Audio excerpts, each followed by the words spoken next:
ডারউইনে Australia পরীক্ষায় মাঠে নামবে বাংলাদেশ। ২৩ বছর পর এই ভেন্যুতে টেস্ট খেলতে নামা টাইগারদের সামনে অপেক্ষা করছে অনেকগুলো চ্যালেঞ্জ।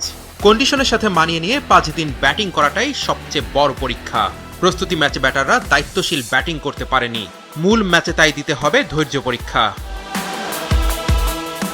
পরিসংখ্যান বাংলাদেশের পক্ষে নেই। ২০০৩ সালে অস্ট্রেলিয়ার মাটিতে ২ টেস্ট খেলে ইনিংস ব্যবধানে হেরেছিল টাইগাররা। এরপর ২০১৭তে মিরপুর টেস্টে অজিতের ২০ রানে হারিয়ে ইতিহাস গড়ে বাংলাদেশ। এটাই শান্তদের সবচেয়ে বড় প্রাপ্তি। সময় বদলেছে, একাদশে পরিবর্তন এসেছে।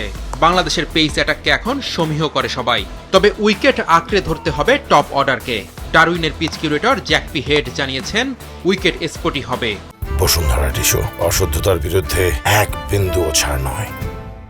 তবে চতুর্থ আর পঞ্চম দিনে গিয়ে কঠিন পরীক্ষা দিতে হতে পারে ব্যাটারদের। সেই সাথে প্যাট কামিন্স, মিচেল স্ট্রাক আর জশ হ্যাজেলউডের মতো পেসারদের সামনে টিকে থাকার লড়াই করতে হবে মমিনুল মুশফিকদের। বাংলাদেশের জন্য স্বস্তি, মিরপুরে ফিটনেস টেস্টে পাশ করেছেন শরীফুল ইসলাম। দ্রুত দলের সাথে যোগ দিয়ে দ্বিতীয় টেস্ট খেলবেন তিনি।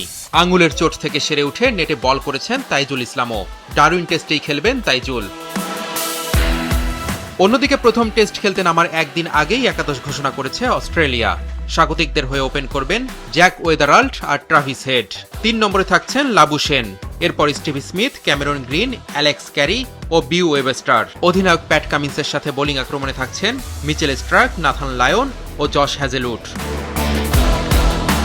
বাংলাদেশের ব্যাটারদের দায়িত্বশীলতা, ধৈর্য আর দলীয় পরিকল্পনা বাস্তবায়ন হলেই জমে উঠবে ডারউইন টেস্ট।